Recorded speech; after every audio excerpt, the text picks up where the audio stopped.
SSCB rank ഹോൾഡറിന്റെ cooperative law ക്ലാസ്സിലേക്ക് സ്വാഗതം. ഇന്ന് നമ്മൾ കോപ്പറേറ്റീവ് ബാങ്ക് എക്സാമിന് ചോദിച്ചിട്ടുള്ള പ്രീവിയസ് ചോദ്യങ്ങളാണ് ഡിസ്കസ് ചെയ്യുന്നത്. കുറച്ച് പ്രീവിയസ് ചോദ്യങ്ങൾ വളരെ ഡീറ്റെയിൽ ആയി നമ്മൾ ഈ ക്ലാസ്സിൽ പറഞ്ഞു പോകുന്നുണ്ട്. കൂടാതെ വരുന്ന ക്ലാസ്സുകളിലും ഈ രീതിയിലുള്ള ക്ലാസ്സുകൾ ഉണ്ടായിരിക്കുന്നതാണ്. ചാനൽ ഇനിയും സബ്സ്ക്രൈബ് ചെയ്തിട്ടില്ലെങ്കിൽ ഇപ്പോൾ തന്നെ സബ്സ്ക്രൈബ് ചെയ്യുക. തൊട്ടടുത്തുള്ള ബെല്ലൈക്കണിൽ ഓൾ എന്ന് കൂടി ക്ലിക്ക് ചെയ്യുക.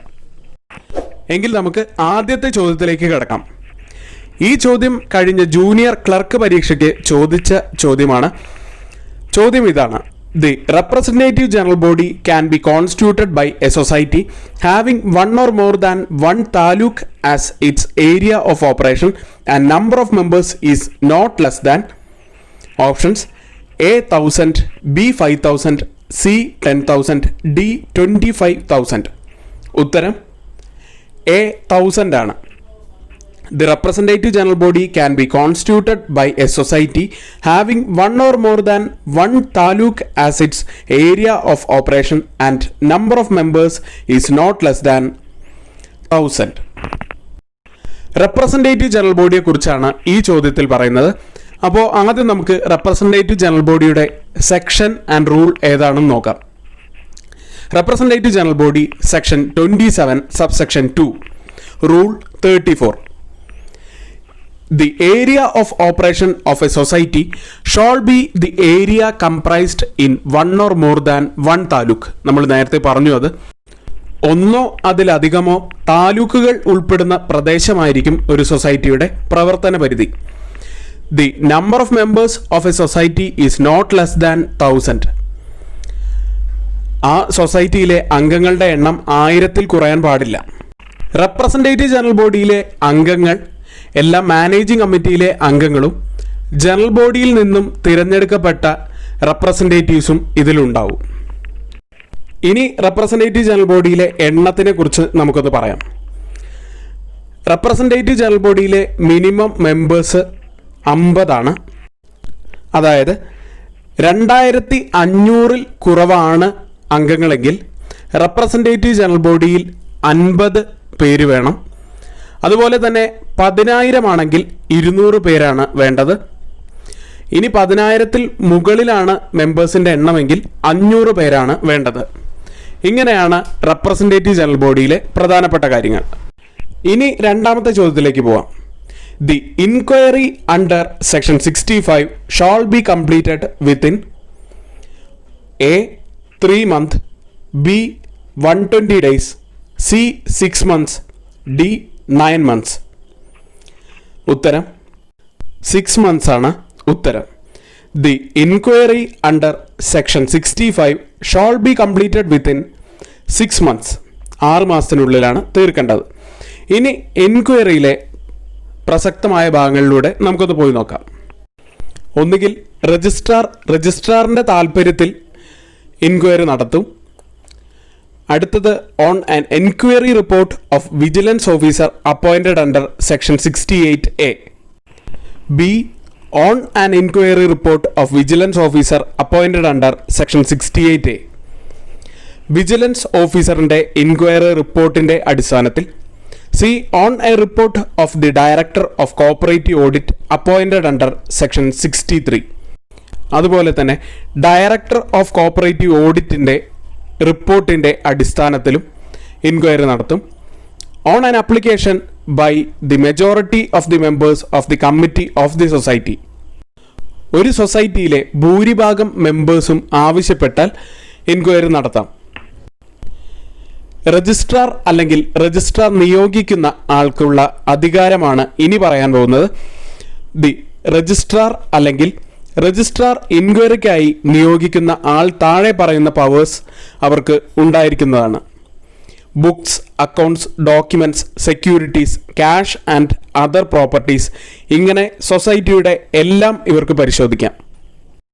അടുത്തതായി, when an enquiry is made under this section the registrar may communicate the result of the enquiry to the financing bank if any, to the society to which such society is affiliated and the CCU. Enquiry നടത്തുമ്പോൾ അതിൻ്റെ result financing ബാങ്കിനെ, അതുപോലെ തന്നെ ആ സൊസൈറ്റിയുമായി affiliate ചെയ്ത സൊസൈറ്റികളെയും, അതുപോലെ CCUവിനെയും circle cooperative യൂണിയനെയും registrar അറിയിക്കണം എന്നാണ് പറയുന്നത്.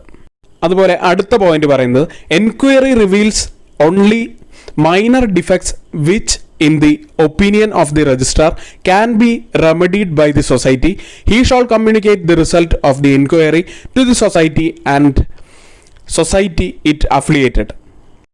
അന്വേഷണത്തിൽ ചെറിയ തെറ്റുകൾ മാത്രമേ വന്നിട്ടുള്ളൂ എങ്കിൽ അത് രജിസ്ട്രാറിൻ്റെ അഭിപ്രായത്തിൽ സൊസൈറ്റിക്ക് തന്നെ പരിഹരിക്കാനാകും എന്നും അദ്ദേഹം കരുതുന്നുണ്ടെങ്കിൽ അന്വേഷണത്തിൻ്റെ ഫലം അതാത് സൊസൈറ്റിയുമായും അത് അഫിലിയേറ്റ് ചെയ്ത സൊസൈറ്റിയുമായും ആശയവിനിമയം നടത്തും.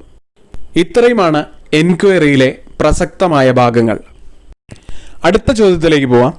The supervision under section 66 of KCS act may include a an inspection of the books of the society, B verification of cash balance, C valuation of assets of the society, D all of the above. ഉത്തരം a an inspection of the books of the സൊസൈറ്റിയാണ്.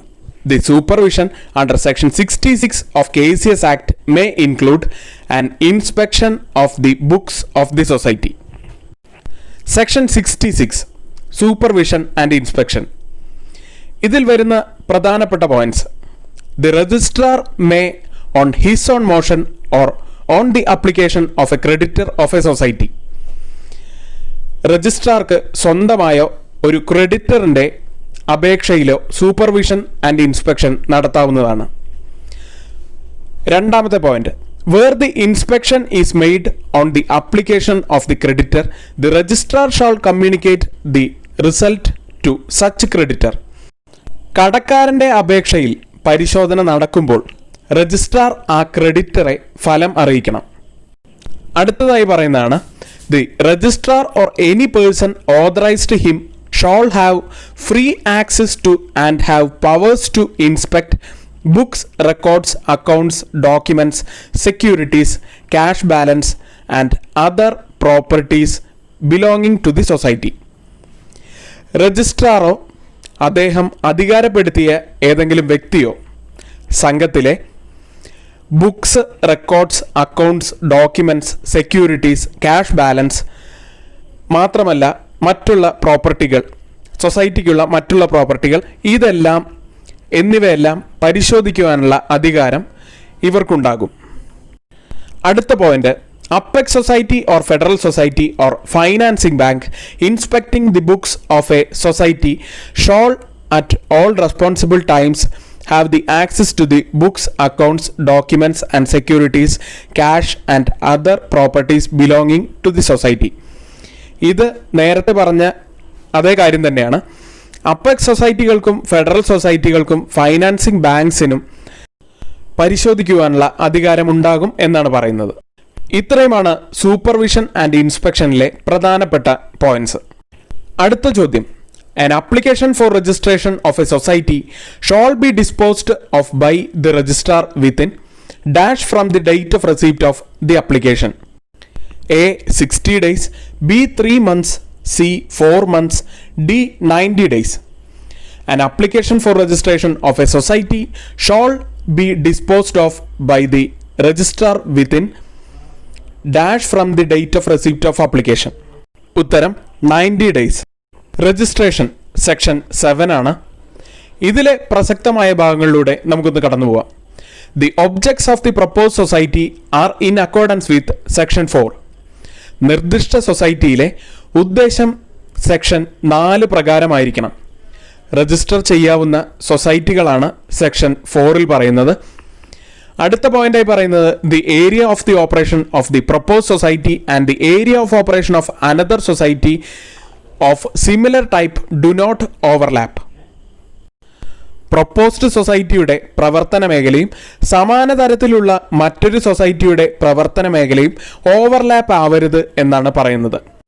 അടുത്ത point: where the registrar refuses to register a society, he shall communicate the order of refusal together with the reasons therefore within 7 days. ഒരു society register ചെയ്യാൻ registrar വിസമ്മതിച്ചാൽ അതിൻ്റെ കാരണസഹിതം 7 ദിവസത്തിനുള്ളിൽ വിവരം അറിയിക്കണം എന്നാണ് ഇവിടെ പറയുന്നത്. അടുത്ത point: An application for registration of a society shall be disposed of within 90 days. ചോദ്യത്തിൽ നമ്മൾ പറഞ്ഞ കാര്യമാണ്, ഒരു സൊസൈറ്റി രജിസ്റ്റർ ചെയ്യുന്നതിനുള്ള അപേക്ഷ 90 ദിവസത്തിനകം തീർപ്പാക്കണം. ഇത്രയുമാണ് രജിസ്ട്രേഷനിലെ പ്രധാനപ്പെട്ട കാര്യങ്ങൾ.